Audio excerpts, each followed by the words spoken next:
आता बघूया सविस्तर बातम्या। दिल्लीतील विद्यार्थी प्रकरणाच्या निषेधार्थ छत्रपती संभाजीनगर शहरामध्ये विविध विरोधी पक्ष आणि विद्यार्थी संघटना रस्त्यावर उतरल्यात। जंतर मंतरवरील आंदोलनाचा पाठिंबा देत आंदोलकांनी घोषणाबाजी करत आंदोलनाच्या पार्श्वभूमीवर कोणताही अनुचित प्रकार घडू नये म्हणून शहरात विशेष आंदोलनस्थळी मोठा पोलीस बंदोबस्त देखील तैनात करण्यात आला होता। दिल्लीतील विद्यार्थी प्रकरणाच्या निषेधार्थ छत्रपती संभाजीनगरात विविध विरोधी पक्षांच्या विद्यार्थी संघटनांनी एकत्र येत सरकारविरोधात जोरदार आंदोलन केलं। जंतर मंतरवरील आंदोलनाला पाठिंबा देत आंदोलकांनी घोषणाबाजी केली तसेच सोनम वांगचुक यांच्यावरील समर्थन व्यक्त केलं।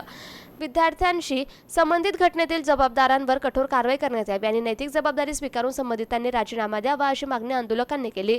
आंदोलनादरम्यान मोठ्या संख्येने विद्यार्थी कार्यकर्ते आणि विविध पक्षांचे पदाधिकारी सहभागी झाले होते। कायदा आणि सुव्यवस्था अबाधित राहावी यासाठी पोलिसांनी आंदोलनस्थळी कडेकोट बंदोबस्त ठेवला। वरिष्ठ पोलीस अधिकाऱ्यांनी स्वतः घटनास्थळी उपस्थित राहून परिस्थितीचा आढावा घेतला।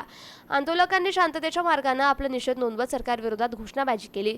दरम्यान कोणताही अनुचित प्रकार घडू नये म्हणून पोलिसांकडून संपूर्ण परिसरावर बारकाईने लक्ष ठेवण्यात आलं। आंदोलन शांततेत पार पडलं असून परिस्थिती पूर्णपणे नियंत्रणात असल्याची माहिती पोलिसांकडून देण्यात आली आहे।